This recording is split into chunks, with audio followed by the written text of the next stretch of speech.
Сәлеметсіңдер ме балалар? 2-ші сынып қазақ тілі пәні 72-ші сабақ түбір мен қосымша тақырыбын жалғастыратын боламыз. 32-ші жаттығу мәтінді түсініп оқы. Балалар суға түсуге келді. Көлге түсеміз деді Самат. Жоқ, бұл көл емес, көлшік деді Марат. Қалай ойлайсың? Олар көл және көлшік сөздер үшін неліктен айтысты? Көл дегеніміз балалар үлкен су қоймасы. Оның ауданы мен тереңдігі көлшікке қарағанда едәуір үлкен. Ал көлшік дегеніміз балалар шағын көлемдегі су айдыны, тереңдігі де аз болады. Сондықтан да олар екеуінің айырмашылығы туралы айтысқан болуы керек. 33-ші жаттығу көп нүктенің орнына тиісті қосымшаларды қойып, мәтінді көшіріп жаз. Мектепте шахмат үйірмесі бар. Біз сол үйірмеге қатысамыз. Біз шахматтан болған жарыста бірінші орын алдық.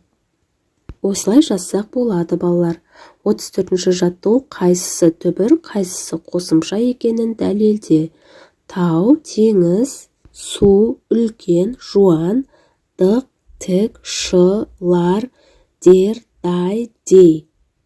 Мұндағы қайсысы түбір, қайсысы қосымша екенін ажыратуымыз керек.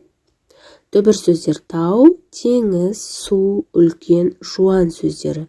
Себебі бұл сөздердің мағынасы бар балалар, сондықтан да бұлар түбір сөз болып табылады. Ал дық, тік, шы, лар, дер, дай, дей. Бұлар қосымшалар. Себебі жалғыз тұрғанда бұл қосымшалардың ешқандай мағынасы болмайды. Сондықтан да бұлар қосымша болып табылады. 35-ші жаттығу шығармашылық үзіліс. Бұлттардағы буындар мен сөздерден жұмбақ құрастырып жаз, шешуін тап. Балалар көріп тұрғандарыңдай түрлі түсті бұлттарда сөздер мен буындар берілген. Осыларды құрастыру арқылы жұмбақ құрастыруымыз керек.